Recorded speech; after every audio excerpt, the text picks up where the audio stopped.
Gayunpaman, medyo pamilyar na siya sa lugar at narinig niyang may dumadaan na karawahe araw-araw mula sa kalapit na baryo, na patungo sa lugar na nais niyang puntahan. Naisip niya kung nalagpasan na ba niya ito o kung naligaw siya. Hindi man niya lubos na nauunawaan ang lahat, nagustuhan niya ang lugar dahil sa katahimikan nito. Nagpasya siyang namnamin ng tanawin at gawin itong bahagi ng kanyang paglalakbay. Habang naglalakad siya ng paunti-unti, bigla siyang nakaramdam ng kakaibang bagay, parang may sumusunod sa kanya.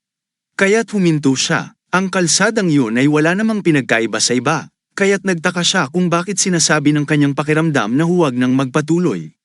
Tinanong niya ang sarili, bigla siyang nakarinig ng kakaibang tunog malapit sa kanya. Sumigaw siya, "Sino? Sino ka?" Lumabas ang mga armadong lalaki mula sa likod ng mga palumpong, ang ilan ay may mga espada at ang iba naman ay may malalaking pamalo.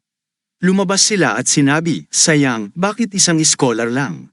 Inutusan siya na ibaba ang kanyang bag at umalis na habang maayos pa ang kanyang kalagayan. Nagsimulang magbanta ang mga armadong lalaki, pinalilibutan siya ng kanilang mga sandata, at inutusan siyang ailapag ang kanyang bag at huwag gumalaw. Sumigaw si On, "Ano ito? Bakit ginagawa ito sa liwanag ng araw?" Tinanong niya kung wala ba silang takot sa batas, ngunit halatang wala silang alam tungkol sa batas at sagot nila, "Wala kaming kinatatakutan." Sinabi pa nila kay On na tigilan na ang pagdadaldal. Hinawakan ni On ng mahigpit ang kanyang bag at sinabi na hindi niya ito ibibigay. Inisip ng mga tulisan na minamaliit sila ng siyentipiko dahil marunong lang itong magbasa ng ilang salita. Ngunit nais nilang malaman kung patuloy pa rin ba siyang magmamaliit kapag nakaharap na siya sa mga espada na hawak nila. Nang magsimula ng dilaan ng kalbo ang kanyang espada, biglang tumakbo si On. Siyempre, nais siyang habulin ng mga tulisan at nagsimula silang magsisihan kung bakit nila hinayaang makatakas si On. Sumisigaw sila na huminto na, ngunit wala sa plano ni On ang huminto. "Mukha ba akong tanga?" tanong niya sa sarili. Alam niyang kung siya'y nanakawan, hindi na siya makakaharap sa kanyang guro, si Il, na tinitingnan siya mula sa kalangitan. Sinubukan siyang habulin ng mga tulisan, ngunit mabilis si On at labis silang namangha. Gayunpaman, hindi sanay si On sa matagalang pagtakbo, at nagsimula na siyang kapusin ng hininga, at mabigat na ang kanyang mga paa, na hindi naman nangyayari kahit sa kanyang mga pagsasanay na tumatagal ng 2 oras. Marahil ay dahil sa takot kaya siya hinihingal. Naramdaman niya ang enerhiya mula sa isang sandata na nag-aangat sa likuran niya, na puno ng tensyon sa hangin. Ang tanging opsyon ay tumalon sa gilid, ngunit pagkatapos niyang tumalon, nawalan siya ng balanse at gamulong patungo sa ilog. Nang tumalikod siya, napansin niyang nasa likod niya ang mga tulisan, galit na galit dahil pinatakbo niya sila. Itinaas ni On ang kanyang kamay at nakiusap na tumigil sila, nangako siyang ibibigay ang lahat ng kanyang pilak na barya, basta't huwag lang kunin ang kanyang bag. Nakiusap pa siya na ang bag na ito ay alaala ng kanyang yumaong guro. Bagaman mga tulisan sila, nagsimula silang magtanungan kung hindi ba masyadong malupit ang kunin ng isang alaala. Pero wala rin silang nakitang dahilan para magpaubaya at tinanong si On kung bakit nila susundin ang kanyang kahilingan. Nakita nilang isang pagtatangkang manloko lamang ang pakiusap na yun. Lumapit ang kalbo na may hawak na maso, itinaas ito sa ulo ng siyentipiko, at sinabing, "Magiging banayad ako. Kaya huwag kang gagalaw, ginoong siyentipiko." Agad na umilag si On sa atake. Puno na ng galit ang kanyang ulo dahil sa mga pangungutya ng mga tulisan. Nagsimula silang mag-asaran sa isa't isa dahil hindi nila matamaan si On, na lalong nagpalala ng kanilang galit. Hinigpitan pa ng kalbo ang hawak sa kanyang pamalo at handa ng umatake ulit. Napakabilis ng kanyang pag-atake, ngunit alam ni On ang bawat galaw nito. Madali lang para kay On na iwasan ang atake dahil halatang halata ang direksyon nito. Kitang-kita niya kung saan tatama ang atake ng kaaway. Nagtaka ang mga tulisan, anong klaseng siyentipiko ito? Pinalibutan nila si On, 2 ang may espada at 2 ang may mga pamalo. Mukhang delikado na ito, naisip ni On. Inisip pa niya kung hahayaan na lang niyang tamaan siya ng ilang beses para medyo kumalma ang mga tulisan dahil masyado silang agresibo at patuloy sa pagwagayway ng kanilang mga sandata. Sa ngayon, nagpasya si On na patuloy na umiwas sa mga atake dahil maaaring mapatay siya sa isang tama ng espada. Napansin niyang pareho ang target ng kanyang mga kalaban, ang kanyang mga binti. Tumingin siya sa kanyang kamay at naisip, sana man lang ay may kahoy na espada ako. Mahirap umiwas sa mabilis na atake, kaya't pinayagan niya ang mga kalaban na tumama sa kanyang mga paa. Naisip ng mga tulisan na tagumpay na sila, at sinabing dapat sana'y nakinig na si On sa kanila noon pa. Bagaman hindi man lang nila matamaan si On, patuloy pa rin sila sa pagbabanta na papatayin siya. Habang papalapit ang isa sa mga tulisan, nagbanta pa ito na bubugbugin siya hanggang mamatay. Si On, sa kabilang banda, ay naghihintay lang na makalapit ito. Bagaman wala siyang karanasan sa pakikipaglaban, sapat na ang kanyang kaalaman. Kung magtagumpay ang atake ng tulisan, makukuha niya ang espada nito at makakalabas sa sitwasyon. Nang itinaas ng kalbo ang kanyang maso para umatake, ito na ang tamang oras para kumilos si On. Sa mismong sandali na kailangan na niyang kumilos, biglang tumunog ang kampana, at wala nang sandata sa kamay ng kalbong lalaki. Lumipad ang espada patagilid, sumasalamin sa sinag ng araw, at damaloy ang dugo mula sa kamay ng kalbo. Hinawakan niya ang sugatang kamay at nagsimulang sumigaw ng malakas. Agad namang sinisi ng mga magnanakaw si On sa nangyari, kahit na wala siyang ginawa. Hindi pa rin naiintindihan ni On kung ano ang nangyari at kung saan nanggaling ang matalim na enerhiyang tumama sa kanya. Bigla, ang enerhiya ay nagsimulang patumbahin ang lahat ng magnanakaw. Isang lalaki ang lumitaw sa harap ng siyentipiko. Ang kanyang itsura ay nakakatakot, may hawak siyang espada at nakatakip ang mga mata. Ang bilis ng kanyang galaw ay kamangha-mangha. Hiniling ni On na tumigil siya. Nakita niyang nasa leeg ng kalbo ang espada, at nanginginig ang magnanakaw na parang natatakot na bata. Nagpasalamat ang siyentipiko sa tulong ngunit nakiusap na huwag kunin ang buhay ng mga magnanakaw. Nabigla ang lalaking may espada sa kahilingang yun. Sa sandaling yun, isa pang boses ang narinig mula sa kabilang dako, na nagsabing, "Tumigil ka." Biglang nawala ang lalaki, gumalaw ng kasing bilis ng kidlat. Nakita lamang nilang lumipad siya papalayo, hanggang sa bumalik siya sa isang karwaheng huminto sa tabi nila. "Diyos ko!" Lumipad siya, sigaw ng mga magnanakaw. Naalala ni On na madalas na niyang nakikita ang ganitong mga talon mula sa mga imperial na gwardya. Lumapit ang karwahe kay On, at mula rito, isang tinig ang nagtanong, "Hindi ka ba nasugatan?" Tumayo si On at ipinaliwanag na maayos lang siya. Sinabi niyang tila hindi na aatake muli ang mga magnanakaw at iminungkahi niyang palayain na lang sila. Isang boses mula sa loob ng karwahe ang nag-utos sa mga magnanakaw na umalis. Kumaway si On, sumenyas na dapat na silang magmadali, at ang mga magnanakaw ay tumakbo na parang mga daga. Lumapit si On sa karwahe at nagpasalamat sa pagsagip sa kanyang buhay. "Walang anuman," sabi ng isang tinig na pambabae. Sinabi ito ng isang napakagandang babae na nakasuot ng mga damit na parang balahibo ng puting kalapati. Ang kanyang kagandahan ay nag-iwan kay On na walang masabi. Napansin niyang siyentipiko si On at tinanong kung ano ang ginagawa nito sa isang liblib na lugar. Habang tinitingnan siya, naisip ni On na ang kanyang kagandahan ay maaaring dahil sa kanyang puting kasuutan, dahil kamukha niya ang isang bulaklak ng nyebe na namumulaklak sa gitna ng nyebe. Ngunit ang lalaking kasama niya ay nagdulot lamang ng takot kay On. Ipinaliwanag ni On na papunta siya sa Hangzhou ngunit naligaw siya ng daan. Agad namang sinabi ng babae na yun ay isang kakaibang pagkakataon dahil papunta rin siya sa Hangzhou. Habang umaandar ang karwahe, nakaupo na si On sa loob nito. Ipinakilala niya ang sarili at humingi ng paumanhin sa abala. Sinabi ng babae na huwag mag-alala, dahil pareho naman sila ng patutunguhan at siya ay naligaw lamang kaya napagpasyahan niyang tulungan. Dinalhan siya ng maid ng tsaa, na ininom ng babae ng kalmado, isang kakaibang eksena habang sila ay nasa mabilis na biyahe. Ang karwahe ay mabilis na umaandar ngunit hindi naramdaman ni On ang anumang pag-aalinlangan. Tinawag ni On ang kanyang pangalan, ngunit hindi ito narinig ng babae, at nalito si On dahil hindi niya moari kung may dahilan ba para dito. Patuloy siyang tinitingnan ng lalaki na may malamlam na tingin. Pagkatapos, sinabi ng magandang babae na ang tubig sa lugar na iyon ay medyo magaspang. Napagtanto ni On na galing sila sa malayong lungsod at tinanong kung saan sila nagmula. Lalong tumalim ang tingin ng lalaki, tila hindi dapat tinanong ni On ang tanong na iyon. Ngunit sumagot ang babae na sila ay mula sa hilagang dagat, partikular mula sa palasyo ng yelo ng hilagang dagat. Inamin ni On na narinig na niya ang lugar na iyon. Ngunit ang tanging alam niya ay napakalamig doon. Hindi naman ganoon kalamig na hindi na tumutubo ang mga damo, dagdag ng babae, pero hindi rin ito kasing init ng tag-araw dito, ngunit mas interesado siya sa ibang bagay kaya nagdesisyon siyang kausapin ang babae.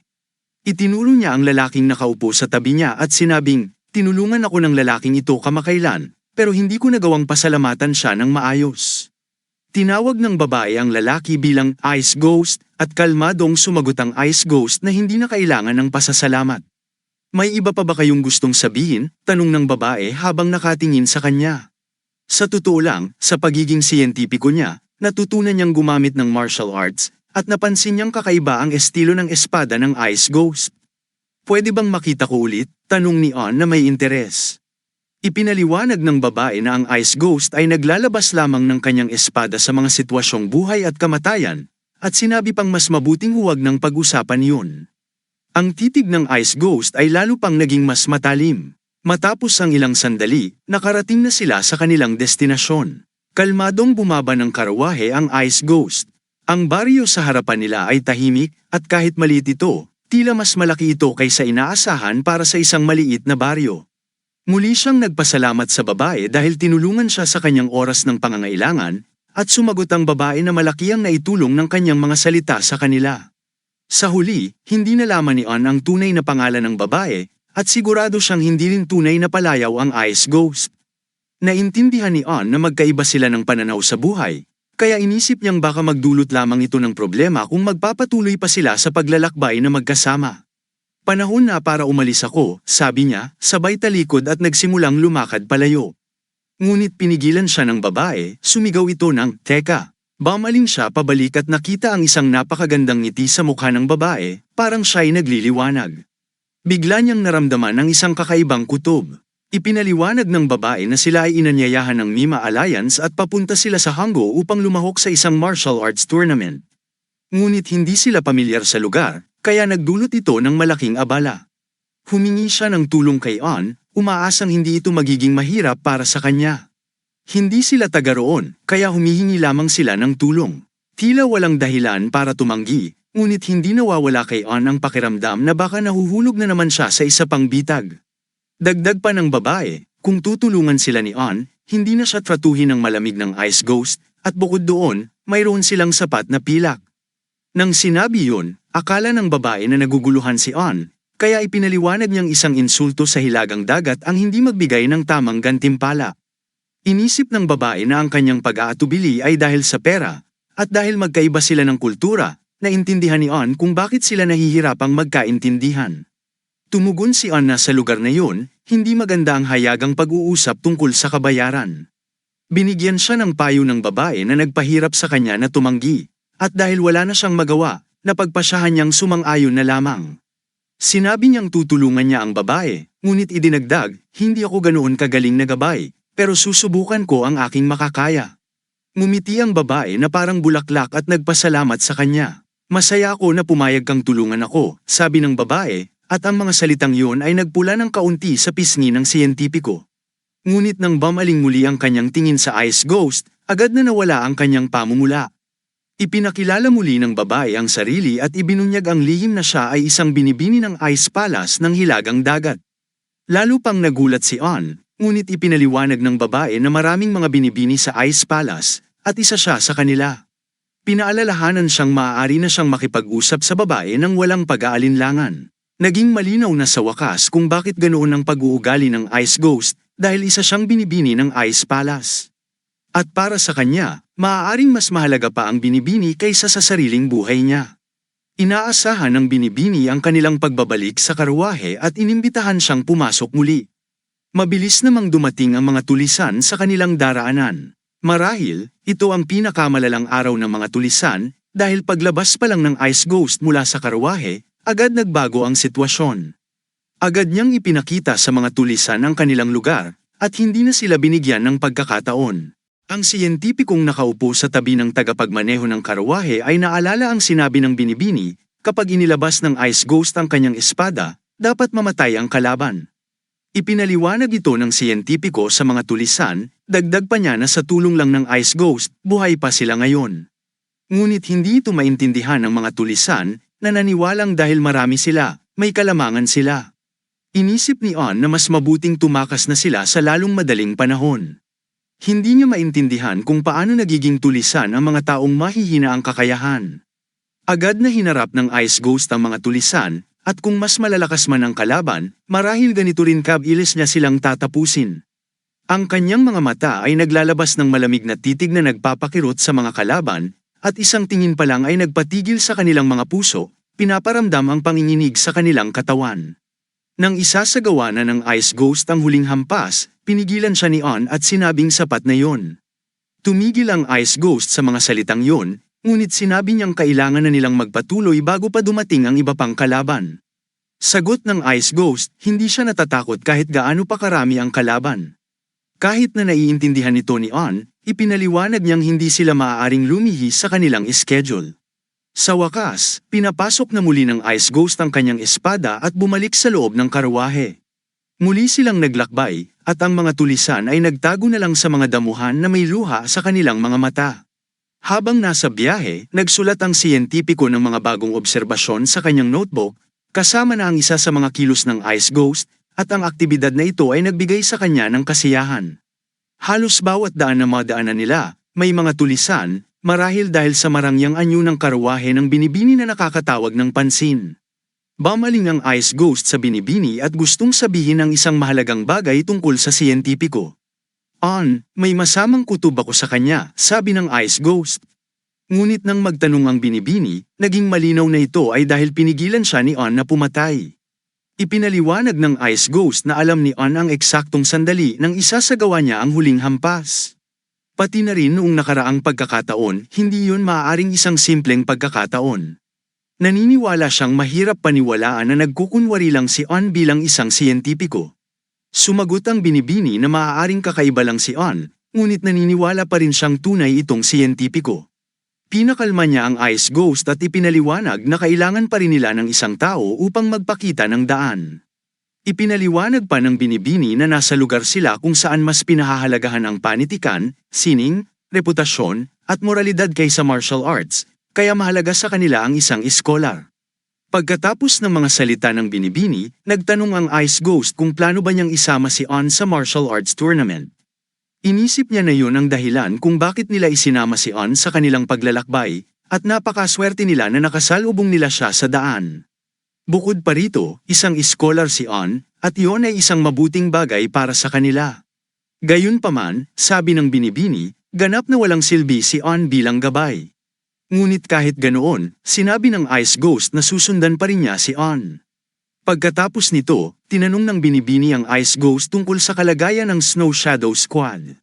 Sumagot ang Ice Ghost na sinusubaybayan sila ng grupo mula sa malayo, tulad ng iniutos ng binibini, at iniiwasan ang anumang labanan. Hiniling ng binibini na iparating ng Ice Ghost sa lahat ng miyembro ng grupo ang mga sinabi ni On sa kanila, at pinaalalahanan silang huwag kalimutan na sila'y nasa teritoryo ng iba. Papunta na sila sa punong tanggapan ng Meme Union kung saan gaganapin ang Dragon at Phoenix Conference sa Hangzhou. Sa wakas, nakarating sila sa isang lungsod na may mahabang kasaysayan, mayamang likas na yaman, at kahangahangang tanawin kabilang na ang 10 tanawin ng Westlake at madaling transportasyon sa pamamagitan ng Grand Canal. Ang lungsod na ito ay itinuturing na sentro ng kultura at ekonomiya ng Jiangnan. Bagamat madalas silang naliligaw at inaabangan ng mga tulisan, nagawa nilang makarating dito sa loob ng 7 araw. Habang nakatanaw sa bintana, ang babae ay namangha sa kagandahan ng lungsod.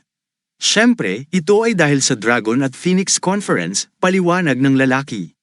Karaniwan na maraming tao rito, pero dahil sa nalalapit na kumperensya, mas marami ang tao ngayon kaysa karaniwan. Dinala sila ng lalaki sa kanilang silid. Inihatid niya sila sa itaas sa pinakamagandang kwarto sa hotel, ngunit nang makarating sila, agad na sinabi ng siyentipiko na kailangan na niyang umalis.